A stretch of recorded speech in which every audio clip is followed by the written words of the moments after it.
குருவித்துறை சித்திர ரதவல்லப பெருமாள் திருக்கோயில் மதுரை மாவட்டம் சோழவந்தான் நகரிலிருந்து 10 கிலோமீட்டர் தொலைவில் உள்ள இயற்கை எழில் கொஞ்சம் ஒரு அழகான ஸ்தலம்.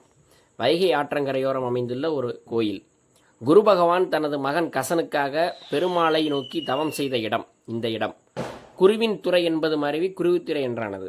27 நட்சத்திரங்களில் இது சித்திரை நட்சத்திரத்துக்குரிய ஸ்தலமாகும். சித்திரை நட்சத்திரத்தில் பிறந்தவர்கள் கண்டிப்பாக வந்து வழிபட வேண்டிய ஒரு பெருமாள் கோயில் இது. இங்கு சக்கரத்தாழ்வாரும் குரு பகவானும் சுயம்பு மூர்த்தியாக பெருமாளை நோக்கி காட்சியளிக்கின்றார்கள். சித்திரை ரதவல்லப பெருமாள் ஸ்ரீதேவி பூதேவி சமேதராக மிக அழகாக காட்சியளிக்கிறார். கிட்டத்தட்ட 1000 வருடங்கள் பழமையான கோயில் என்று சொல்லப்படுகிறது. மேலும் தாயார் செண்பகவள்ளி தாயார் தனி சன்னதியில் இருக்கிறார். வருடா வருடம் குரு பெயர்ச்சி மிகவும் சிறப்பாக கொண்டாடப்பட்டு வருகிறது. வாய்ப்பு கிடைத்தவர்கள் கண்டிப்பாக இந்த கோயிலுக்கு சென்று இறைவனுடைய அருளை பெற வேண்டும். குழந்தை வரம் கொடுக்கக்கூடிய கடவுளாக இங்கே காட்சி தருகிறார் குரு பகவான். மற்றும் இந்த கோயிலுக்கு சென்று வருவர்களுடைய வாழ்க்கை என்பது மென்மேலும் மென்மேலும் உயரும் என்பது ஐதீகம்.